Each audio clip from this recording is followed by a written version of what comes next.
Pictures of Hollis Woods. Page 12. Second picture. Stephen. This wasn't one picture. It was 6, 8, 10. I never could get Stephen right. I could see him in my head, though, close my eyes, and there he was. That first day, I was sick to my stomach from the smell of the bus, the dizzying mountain roads. I had been on that bus for hours. It seemed like weeks. The tag pinned to my shirt, Hollis Woods, Long Island, had rubbed a raw patch into my neck. All I could think about was how thirsty I felt. I imagined ice cubes in my mouth, burning my tongue, ginger ale in a glass that was wet to the touch, root beer with 2 scoops of orange sherbet. I was on my way to a place called Branches to spend the summer with a family named Reagan. "I'll be good if you don't make me go," I had almost told the woman I was living with in the stucco house. "I won't make a sound, you'll see." Instead, I squeezed my lips in between my teeth so hard they were hidden inside my mouth and shot lightning rays at her out of the corners of my eyes. "Fresh air, a place in the country," the stucco woman said. "That's what you need." She didn't mean it, though. I heard her on the phone. 2 months, she said. 2 months to do what I please and not have to worry about that kid getting into everything. "Everything," I said, putting my tongue against my top teeth in front of her face. "Fresh." She cupped her hand over the phone. "Fresh as paint." And back to the phone, whispering now. "No wonder she hasn't been adopted. She's a mountain of trouble, that Hollis Woods." I marched up the stairs, hitting every rung with her lime green umbrella. Anyway, I was the last one left on the bus. Up in front, the driver talked with the woman from the agency. If I ducked down in back of the seat, would they forget about me? Would they turn around and go back to Long Island? We lumbered up the main street of Hancock, passing a row of houses and a movie theater, and came to a stop in front of a diner. "Straighten up, kid," the bus driver said, looking into the rearview mirror. "We're here." I gathered up my backpack and the plastic bag they had given me, a toothbrush, a bar of soap that smelled like an old sock, a pink washcloth, and a book for drooling 2-year-olds. Kelly Goes to Camp. I tossed the book in the agency woman's lap as I passed, nose in the air, pretending I wasn't dying of thirst, pretending I wasn't bursting from having to go to the bathroom. Outside the bus window, a man leaned against the wall of the diner, his hat over his eyes, and a boy played handball against a brick wall. I climbed down into the blistering hot sun, checking out the boy. A skinny mess he was, much taller than I, his socks falling down. They looked as if they didn't even match. As the bus started up, the exhaust smelling like a sewer, the boy slammed the ball against the wall, missing it on its way back. He nearly killed himself trying to dive in front of the bus for it, then jumped back at the last moment as the ball bounced across the street. I put down my backpack in the agency freebie bag, darted across the street in front of the bus, and scooped up the ball with one hand. I trotted back to them, tossing it over my head and catching it a couple of times, just to show them what I could do. The man pushed his hat back and grinned at me. He had a great face to draw, eyes the color of cinnamon toast, a prickly gray-black beard, deep laugh lines. "I'm Stephen Reagan," the boy said, grinning. "How'd you get a name like Hollis Woods? Crazy name. Do they call you Holly? We have a pile of holly bushes out in front. Touch the leaves and they draw blood. I'm going to call you Holly." The man shook his head. "Stephen." "Try it," I cut in. "How old are you anyway?" Stephen asked, his eyes caramel behind his glasses. "You look like kind of a shrimp to me." 12, I said, bumping it up almost a year. "And tough." "Baby, I'll be 13 December 26th, he rushed on. "We're having lunch at the diner. My mother stayed in Branches." "Izzy's making carrot cake," the man said. I thought about saying I hated carrots. Not true. I ate anything. "Anything," the stucco house lady would say. Besides, they were standing there, Stephen and his father, looking so pleased about having lunch in the diner and carrot cake for dinner. I didn't have the heart, and I really had to go to the bathroom. "Bet you're thirsty." Stephen's eyes narrowed. "They've got checkers at every table. I'll play you, beat you." He wanted to pay me back for the ball trick. His father frowned. He knew it too. but I was all right with it. I was fine with it. I skittered into the diner, straight to the restroom, and then sat with them at their table drinking root beer floats, cold and sweet, with wet napkins underneath the glasses. After I had downed half of mine, Stephen ticked off the things he wanted me to know. I called the old man Pop, he said. You can call me that, the father said. I took a chance. I'm going to call you old man. He laughed. Try it. I could tell he didn't mind, though. What's next is I'm a walker, Stephen said. Walk myself all over branches. I'll walk you too. Maybe, I said. I know motors, he said. I drive a truck. Don't believe that, the old man snorted. Not even 13 years old. I almost drive then, Stephen said, giving me a wink. Legal any day now. The old man rolled his eyes at me. And the last thing, I know tracks. Stephen spread his arms wide. Animal tracks, all of them. I was laughing. I knew he meant for me to laugh. He pushed the black checkers over to me. Let's see what you can do here, Hollis Woods, he said. Win, and I'll teach you how to drive. In your dreams, the old man said. We played a couple of checkers games, Stephen taking wild chances while we dripped ketchup from our hamburgers onto the table, and the old man egged us on. Anyway, the picture I was trying for was Stephen playing checkers with me that first day. That was the picture I could never get perfect. Maybe it was because he let me win that first game. Maybe it was because I let him win the next one. And maybe it was because for the first time, I really saw what it might be like to have a brother. The Time with Josie, Chapter 2. I had been at Josie Cale's house for 3 weeks.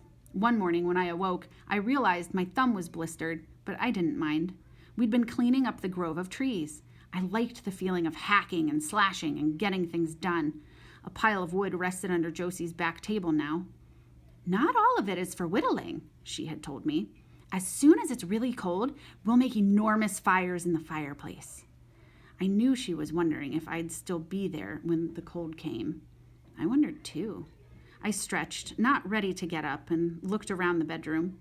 It was wonderful, the first place the sun hit every day, so that squares of light turned the room to lemon gold.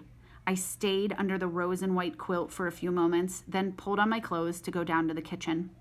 Josie was bent over the table, eyeglasses perched on the end of her nose, working on a piece of wood. From the hall, I could see her reflection in the kitchen window. She knew I was there, but she just cut another sliver off the wood and blew it away. I slid onto a seat opposite her at the table. In front of me were a box of cereal, 2 bananas, and a Danish neatly cut in half. The Danish was a little stale and the bananas beginning to freckle. Other days, chocolate chips were sprinkled into the cereal, but they must have been all gone. Still, it was a terrific breakfast, with Rice Krispies crackling in the speckled bowl. Fall leaves swept across the garden, and Josie's plane went across the wood with a swish, swish sound. I sat there with my mouth full, looking around at her kitchen. It was like the rest of the house, filled with surprises. The walls were creamy yellow, and ships sailed along blue ocean moldings. A painted pelican was perched over the stove. The pelican looked as irritable as Henry. I told myself I'd have a house like that one day. Hat boxes and wigs drawn on one bathroom wall, and high-heeled shoes, dozens of them, marching along in watercolor in a tiny bedroom at the end of the hall. That yellow kitchen was huge. A couch sat under the window, piled high with embroidered pillows that said things like, Henry's home, V for victory, save the Sargasso Sea. I'd never even heard of the Sargasso Sea. I had drawn the house with paper from my backpack and fat bits of charcoal I had found somewhere. It was lovely to sketch the house, and Josie with her scarf. She watched me sometimes as I drew Henry sitting on top of the old-fashioned radio and the pelican with beady eyes. Too bad you didn't have your drawing box, I imagined Stephen saying. All those yellows and blues. I was all right, though. We'll take a drive in the Silver Bullet today, Josie said, sounding pleased with herself. She brushed a few shavings off the front of her dress onto the faded linoleum floor. I have things to show you, Hollis. No school on a Monday? I shrugged to myself. If she wanted to forget about it, that was fine with me. I spent most of the time in the back of the classroom sketching or drawing faces in ink on the plastic desk and erasing them with one wet finger. I had taken only 2 days off so far, reminding myself that the mustard woman would probably be checking up on me. And the absence notes I wrote myself and signed in a spidery hand that looked like Josie's were masterpieces.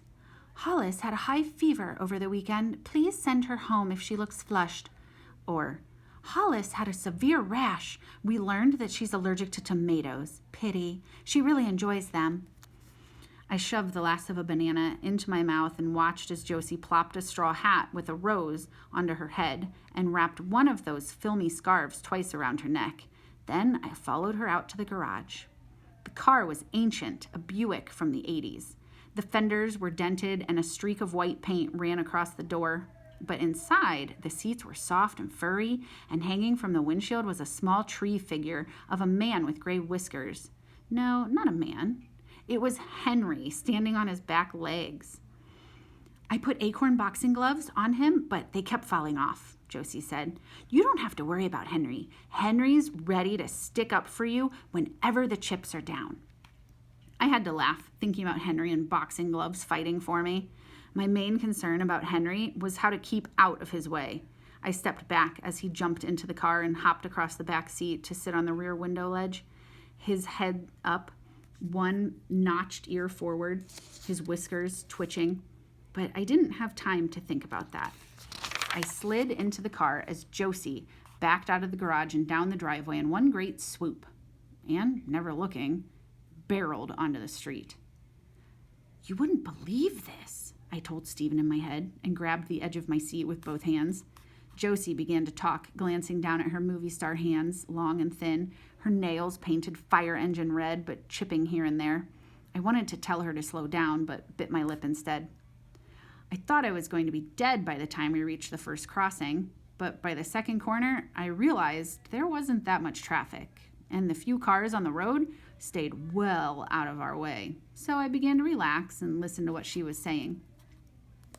Going to stay and have yourself done up in a tree? She asked. Stay longer and I'll teach you how to drive. Like the movies.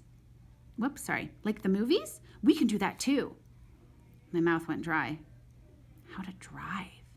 That's what Stephen would say. You could tell her a story about that, couldn't you? I brushed at the air, wanting to brush him out of my head. I was trying to think of what illness I'd give myself today when the silver bullet turned another corner and stopped. Spread out in front of us was a canal with a few fishing boats, kerosene trails sliding out in back of them on the water. And beyond the boats, beyond the canal, was more water than I had ever seen. It moved and rolled. It shimmered, it glowed, iridescent silver. The Atlantic Ocean. I itched for a piece of drawing paper. This is my ocean, Josie said, as if it belonged to her personally, like one of her hats. It was the way I felt about the Delaware River. A pain filled my chest as I thought about it. I wanted to sit in the old man's rowboat, to lean over and put my hands into that clear water, to watch the catfish riding along on the bottom, the schools of pickerel lazing in the warm sun. So what do you think? Josie asked. Bigger than a river, I said. Rougher. I spread out my hands, trying to think of the difference. It's wonderful, but... She waited. You can't get your arms around it. Ah, she said, stopping to think. There are saltwater people and freshwater people. She held up her hand. Then there are some who don't even know enough to fall in love with the water. She looked at me with satisfaction. But they're not us. I nodded, thinking of how the river might look as it reflected the last of the fall leaves. We'll get out, Josie said, and walk along the jetty. She was singing under her breath now, a bit of a song I had learned somewhere. By the sea, by the sea. Henry followed us as we went toward the jetty, a path to the sea made of huge boulders, tumbled one on top of the other.